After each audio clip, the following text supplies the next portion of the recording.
ఒరే ఆంధ్రప్రదేశ్ ప్రజలారా, నేనురా మీ పెట్రోల్ అసలు మీకు బుద్ధుందా? స్టాక్ లేదని పెట్రోల్ బంకుల దగ్గర ఆ కిలోమీటర్ల క్యూలేంట్రా?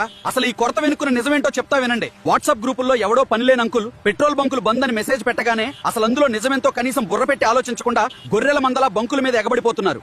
రోజు 1/2 లీటర్ కొట్టించేవాడు కూడా ఇవాళ ఫుల్ ట్యాంక్ కొట్టిస్తున్నాడు. అది చాలక క్యాన్లు, పాత థమ్స్అప్ బాటిల్స్ పట్టుకొచ్చి నెలకు సరిపడా నన్ను మూట కట్టుకుపోతున్నారు. అసలు విషయం ఏంటంటే ఇంటర్నేషనల్ మార్కెట్ లోన డిమాండ్ పెరిగి క్రూడ్ ఆయిల్ రేట్లు మండిపోతున్నాయి. ఆయిల్ కంపెనీలు వాళ్ళకి లాసులు వస్తున్నాయని సప్లై కొంచెం కంట్రోల్ చేశారు అంతే. ఫ్యాక్టరీల ఓనర్లు పబ్లిక్ బంకుల్లో స్టాక్ జురుకుంటున్నారు. దీనికి భయపడిపోయి ఒక్కొక్కడు క్యాన్లు, డ్రమ్ములు, ఆఖరికి ఇంట్లో నీళ్ల బిందులు తెచ్చుకుని బంకుల్లో లేకుండా నన్ను ఎత్తుకుపోతుండా. ఏలూరు, విజయవాడ, గుంటూరు, కర్నూలు వాళ్ళకైతే పూనకాలు వచ్చేసాయి. బంకుల్లో నన్ను పీల్చి పిప్పి చేసి నో స్టాక్ బోర్డులు తగిలించేలా చేశారు. రాజమండ్రి, కాకినాడలో అయితే కారుకెయ్యి ఆటోకి 300 అయితే ప్రభుత్వం కూడా నెత్తినోరు బాదుకుంటుంది. ఒరే నాయన్లారా, కావాల్సినంత స్టాక్ ఉంది, ఇంకో ఎక్స్ట్రా కూడా దింపుతున్నాం, భయపడకండి అని. అయినా మీకు చెవిటివాడి ముందు శంఖం ఊదినట్టే ఉందట్రా.